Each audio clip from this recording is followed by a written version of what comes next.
0, 1, 2. Hey everybody, welcome back to the channel. I'm stepping out of my comfort zone today to do a little intro for our next series of videos. So we kind of go off script here. It's not really like the videos that we've put up in the past. These are a series of 3 short videos that actually are a little bit of a review and summary of Daryl's time in Ohio last May, where he went to the Pathfinder School to spend some time with Dave Canterbury and his team of instructors to do a intermediate survival course. So he's basically spent 4 days in the bush in Ohio, surviving.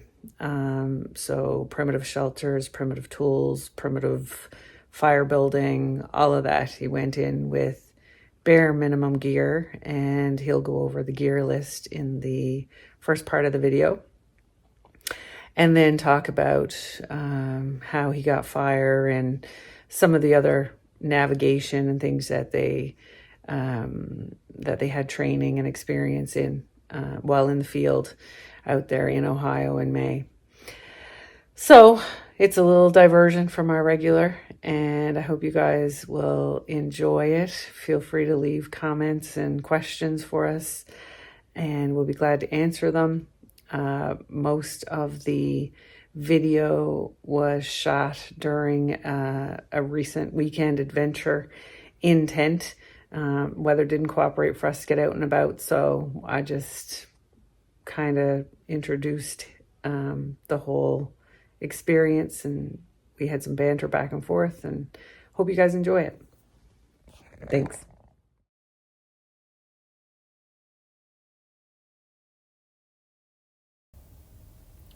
So this is the night before we step off and start the course. I've got all of my gear laid out on the hotel bed, just doing one last check over to make sure I've got everything before I strategically pack it all into the bag. So this is 100% of the gear that I started off with on the parking lot, but some of these items in here don't actually make it onto the course with me because the instructors had changed the course and had removed things they had brought.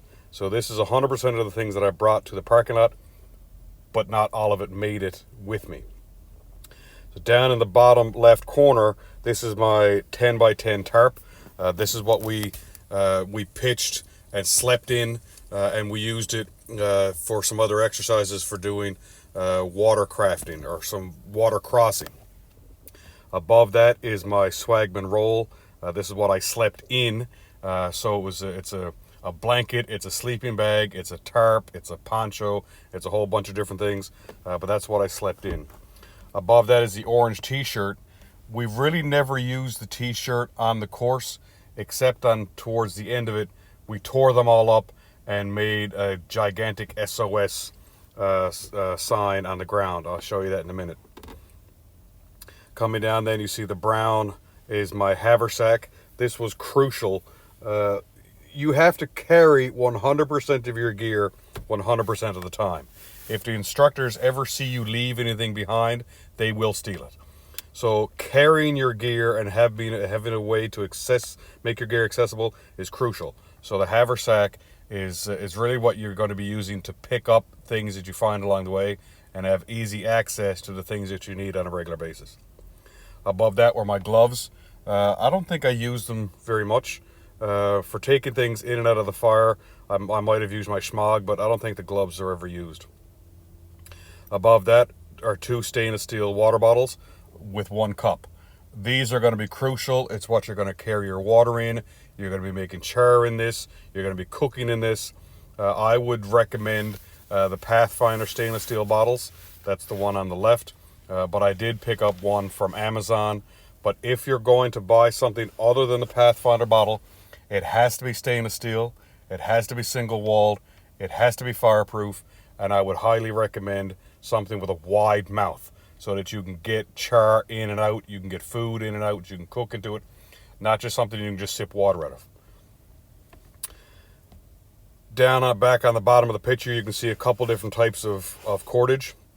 One of them, the green one, is my ridge line that already has a couple of prusik loops onto it.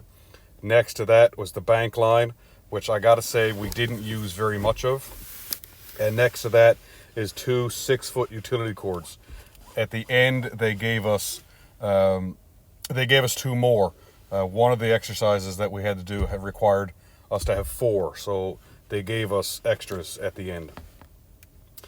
Back up to the top, then you can see my schmog. That was absolutely crucial. This is what I carried extra tinders in. I carried chard in. Anything that I had to carry and wrap up and try to contain, I often carried in my schmog.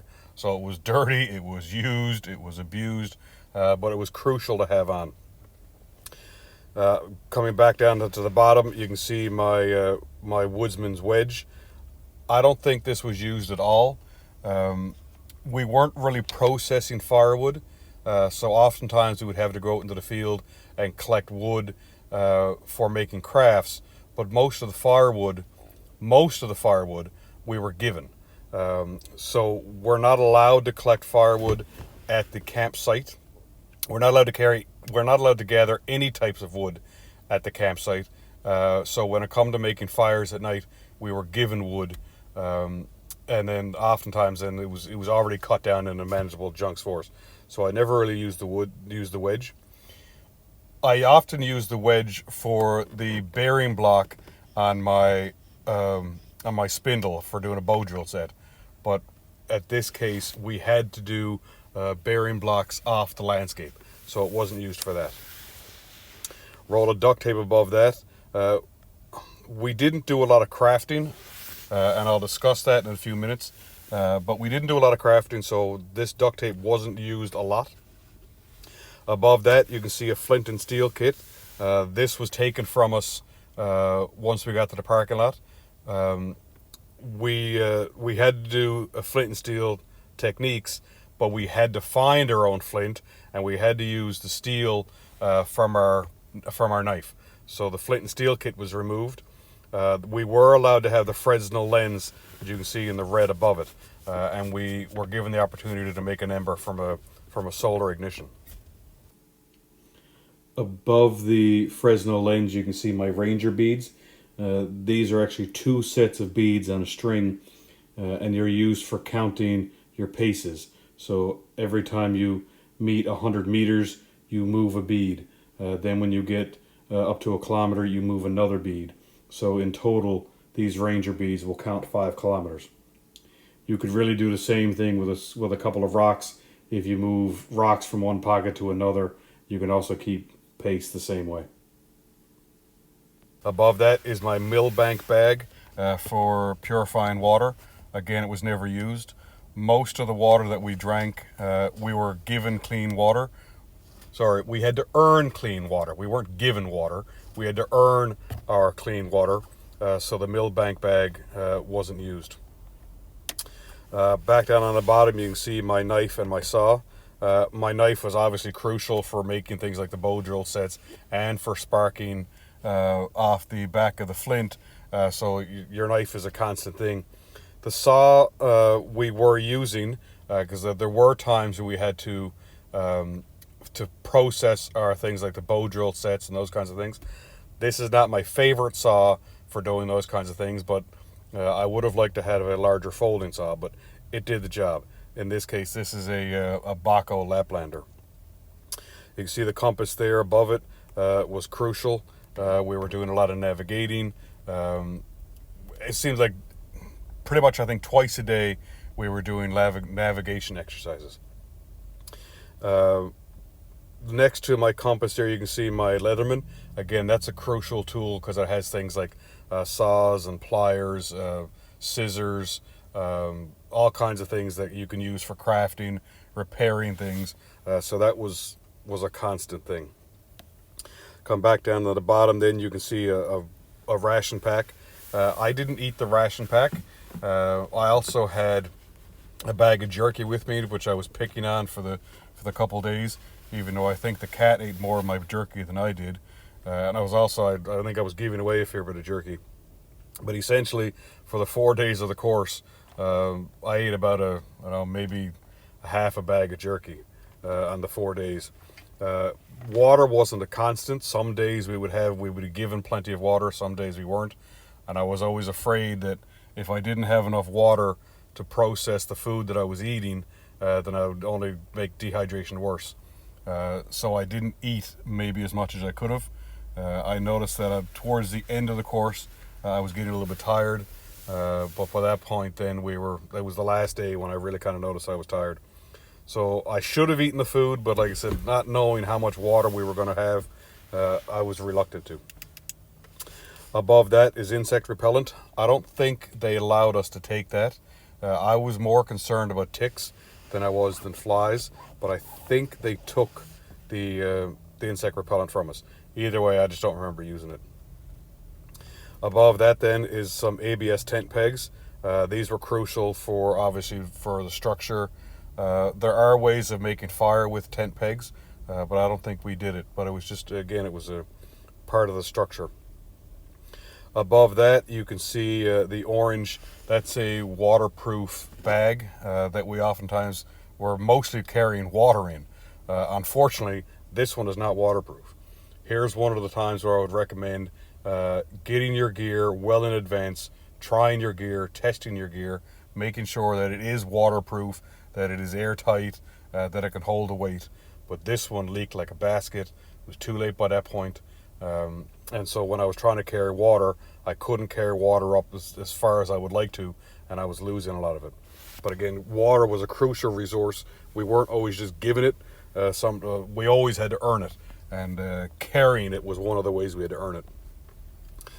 Above the waterproof bag, you can see the extra pair of socks that I had. Extra socks are going to be crucial when you're on these exercises. Your feet are going to be constantly wet and damp, and drying out your feet and your socks and your boots are going to be crucial. Trench foot is a serious problem on these things because you're constantly damp, and your feet are constantly in your boots. So having a nice pair of dry socks to put on is a blessing. Back down then to the bottom, you can see I've got some baby wipes. Again, these were never used. I think they were taken from us.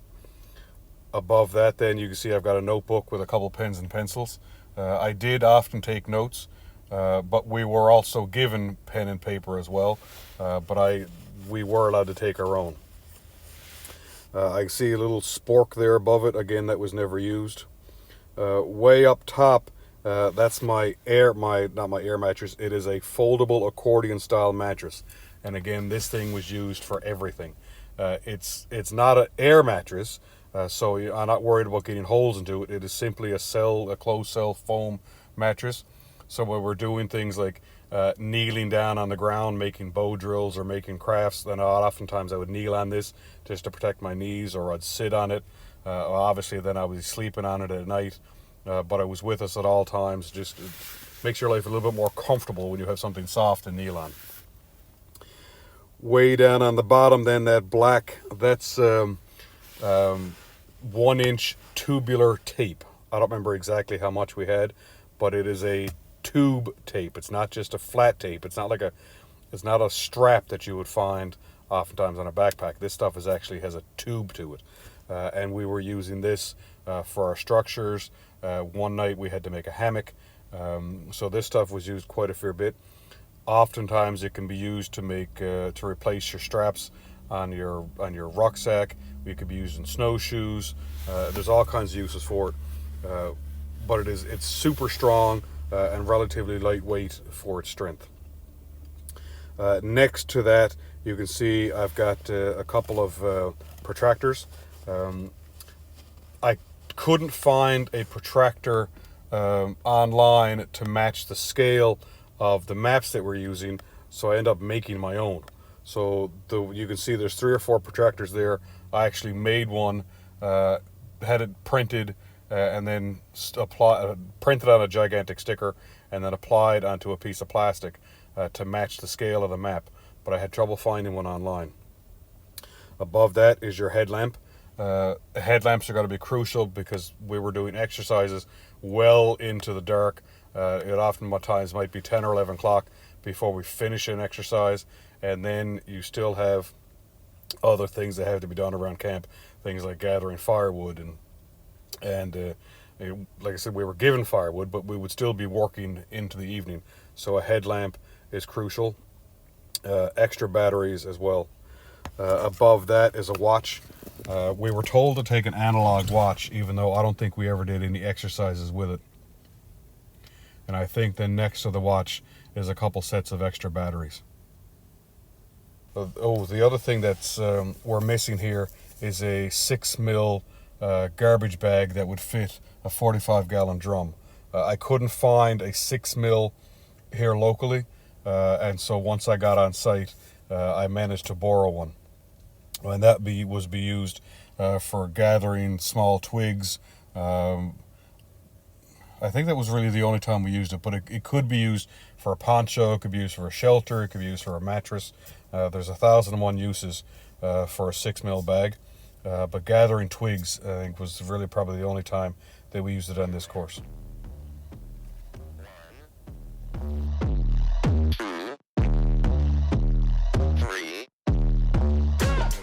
We're getting ready to start processing this for bow drill, and he said, "That's not tulip poplar, that's maple, and certainly no good for a bow drill."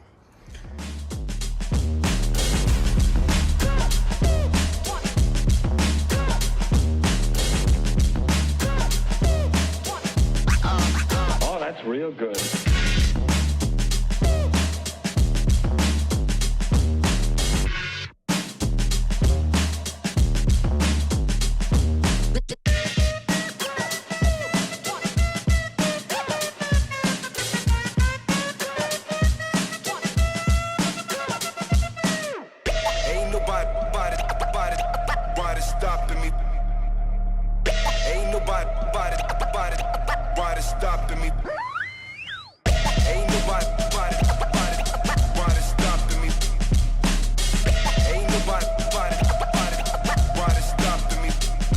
Me.